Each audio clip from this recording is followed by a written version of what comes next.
Assalamualaikum warahmatullahi wabarakatuh. Perkenalkan, nama saya Siti Milyas.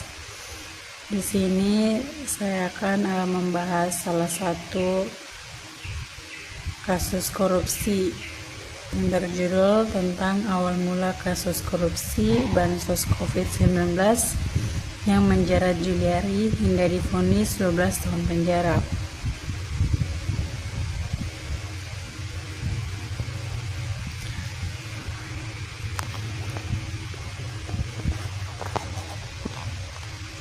Jakarta pada tanggal 6 Desember 2020, KPK menetapkan mantan Menteri Sosial Juliari Batubara sebagai tersangka kasus dugaan suap bantuan sosial penanganan pandemi COVID-19 untuk wilayah Jabodetabek tahun 2020.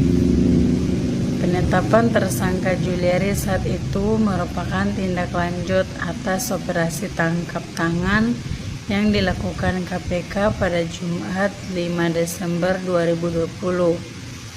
Usai ditetapkan sebagai Juliari tersangka, pada malam harinya Juliari menyerahkan diri ke KPK. Selain Juliari, KPK juga menetapkan Mattheus Joko Santoso, Adi Wahyono, Ardian IM, dan Haris Dabuke sebagai tersangka selaku pemberi suap.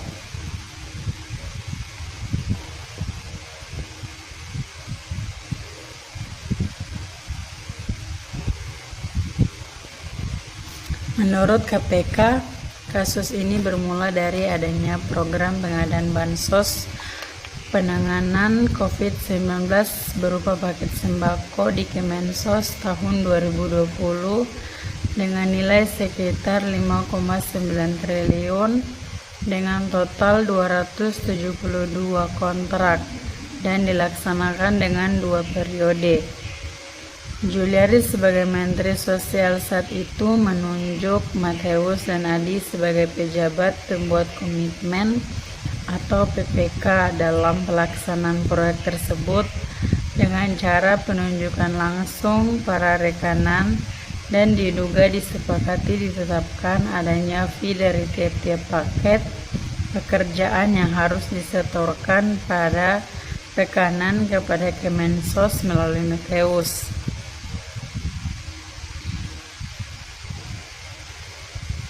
Untuk setiap paket bansos fee yang disepakati oleh Mattheus dan Adi sebesar 10.000 per paket sembako dari nilai 300.000 per paket bansos. Pada Mei sampai November 2020, Mattheus dan Adi membuat kontrak pekerjaan dengan beberapa supplier sebagai rekanan yang diantaranya Ardian IM dan Haris Dabuke dan juga PT RPI yang diduga milik Mattheus.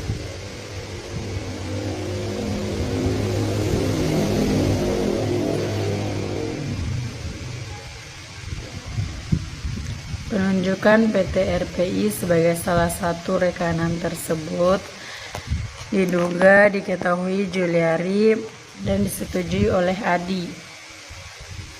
Pada pelaksanaan paket bansos sembako periode pertama diduga diterima fee 12 miliar yang pembagiannya diberikan secara tunai oleh Mattheus kepada Juliari melalui Adi. Dari jumlah itu diduga total suap yang diterima oleh Juliari sebesar 8,2 miliar. Uang tersebut selanjutnya dikelola oleh Eko dan Selvian selaku orang kepercayaan Juliari untuk digunakan membayar berbagai keperluan pribadi Juliari. Kemudian pada periode kedua pelaksanaan paket bansos sembako terkumpul uang fee dari Oktober sampai Desember sekitar 8,8 miliar.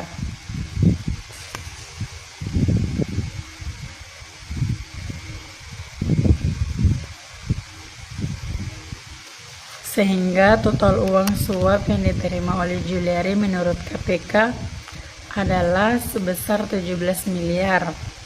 Seluruh uang tersebut diduga digunakan oleh Juliari untuk keperluan pribadi.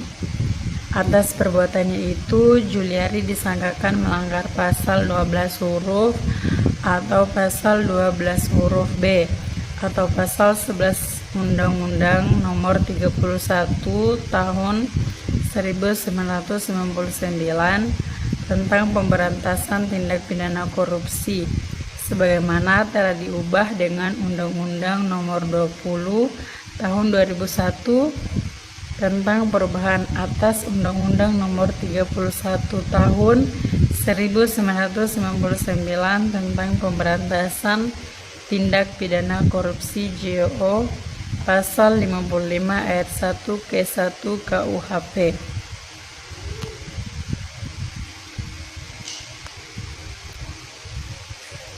Baik, mungkin itu saja yang bisa saya sampaikan. Lebih dan kurangnya saya mohon maaf. Billahi taufiq wal hidayah. Wassalamualaikum warahmatullahi wabarakatuh.